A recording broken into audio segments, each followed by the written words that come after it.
Welcome back to another episode of Last Request Barbecue, food to die for. This is going to be a really fun cook. It's actually an elongated time period. We're going to make a pulled pork. We're going to soak it, first of all, in this brine for 3 hours. And then what we're going to do, and this is recipes inspired by Sam. He's the cooking guy from his cookbook.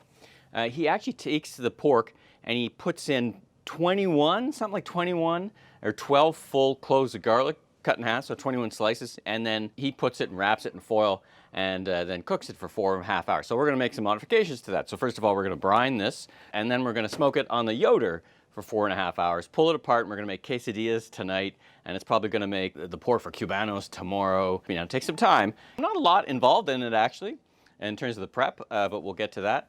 But don't forget to subscribe. There I am. I'm pointing in different directions. I can never quite get this right. I think that's where it appears.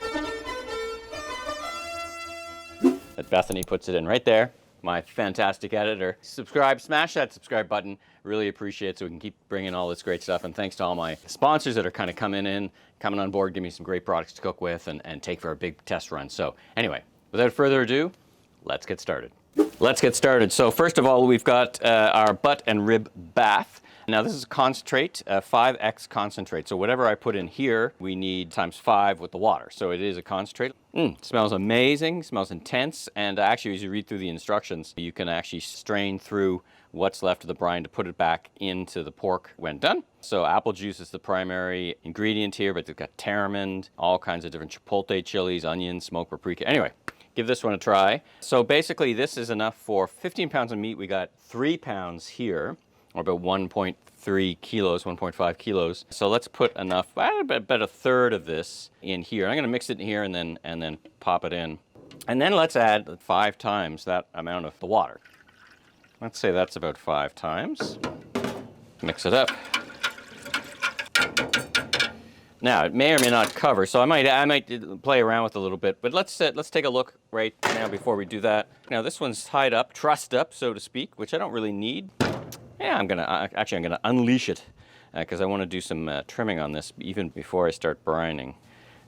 All right, so let's get rid of all these strings. There we go. So I'm just gonna take a few pieces out of here. This fat's not gonna help anybody. Let's get rid of some of this fat cap while I'm here. Cut a little bit and then pull back. Comme ça. All right, that's good enough. And there's a bone in here actually, which is okay.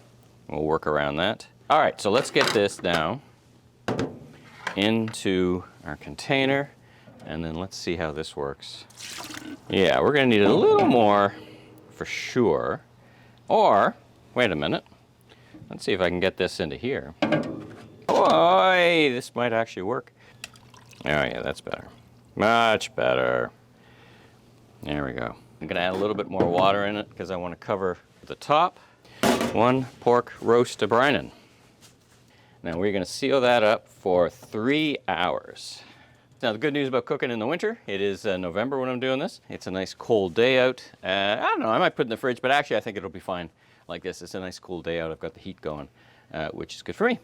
While our pork is a brining, I'm going to start working on our garlic. So we need 12 pieces of garlic cut in half, and then we're going to put cuts into the pork and insert them in to the pork. So we'll try that. That's pretty fun. And then while all that is happening, I'm also going to make some espresso barbecue sauce. So we'll make that to go along and maybe a squirt on top, but it's good to have on hand, keeps for a couple of weeks in the fridge, and I'm kind of out of it, and it's a Franklin's espresso, so we'll get to that in a bit. So for now, let's get our garlic going. As you know, it's my favorite thing, cutting garlic. Have you guys ever seen this elephant garlic? I found it for the first time in Whole Foods. My God, it's huge. I can't tell if I like it or not, though. It seems like the flavor is somewhat muted. I mean, it's huge. I tried it in the summer, and I'll have to do another cook with it and see if I like it enough. All right, through the magic of television and editing, all these went into these buds. Now, I'm not going to cut them open. I'm going to slice them in half just before I go to insert them in our pork. So we're ready for that. So let's now go and make our Franklin's espresso barbecue sauce. So perfect for a lot of meals, perfect for ribs, is Franklin's from Franklin Barbecue in Austin, Texas, the great state of Austin, Texas. Franklin's espresso barbecue sauce. Now I found this recipe online. He sells it directly as well. I intend to make a pilgrimage to Texas barbecue with my great friend and podcast partner Steve Dennis, so stay tuned for that. So let's make the Franklin's espresso barbecue sauce. Now this sauce keeps for about 2 weeks. So it starts out with your base ingredient of ketchup. I like using French ketchup because, well, yes, they use Canadian tomatoes. So into our ensemble cookware, we put a cup and a half. Now, you'll note I'm being actually fairly precise about the measurements, which is usually not always what I do, because for this I've found if you mess around with the measurements too much, it doesn't quite work out. So cup and a half, and yes, that's true, I'm not using exact cup. And there I'm gonna just, the bottle's empty, so I'm just gonna put the whole bottle in. Okay, so I'm not starting off with the measurements being exactly precise, but pretty close.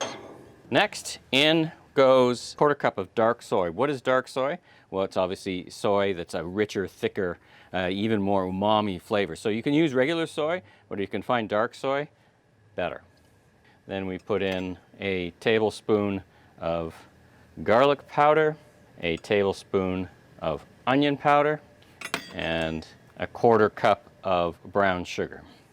In it goes. Okay, next to that, we're adding apple cider vinegar, a 1/2 cup, and a 1/2 cup of white vinegar. There we go.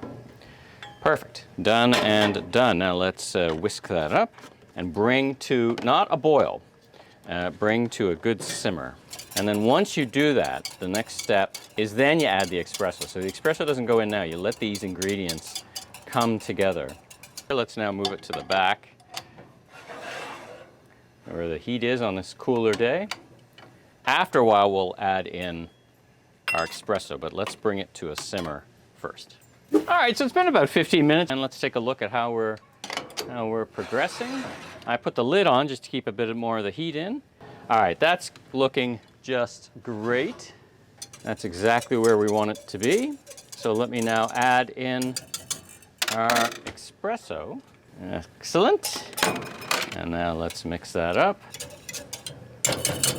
And we're done. Let's get this off the heat. And we'll let that sit, and then we will bottle it up. So you can keep that in the fridge. They recommend about 2 weeks. I've kept it in a little longer. For sure has to be refrigerated. For sure has no preservatives, as you've seen. So it's here to be used. So there you go.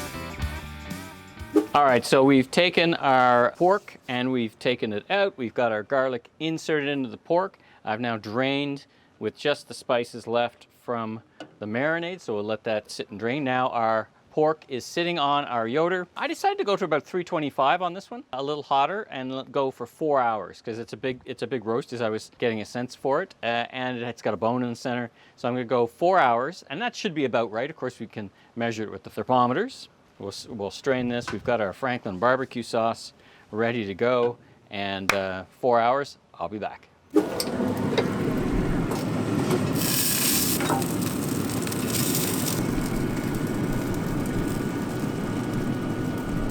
All right, we are in the home stretch. Look at this. Look how amazing that looks. Wow, right? We've got some green onions prepped here. I'm going to cut up a few more green onions just as a garnish. And then I'm going to do some red onion. I'm not a big fan of red onion, but my wife Paula loves them. As you can tell, since I started cooking, it got dark, very dark, and rainy actually. Unfortunately, it's not raining too much right now. It's a little cold, we're here in November, but that's all right. I got my fire going. I got the Crown Verity cranking. Very comfortable. So really the only problem with cooking in this temperature so far, of course we haven't had any snow yet, is the inclement weather, the rain. I'm going to put some spicy peppernators. We've got 3 left, which is it's perfect. We have 3 left.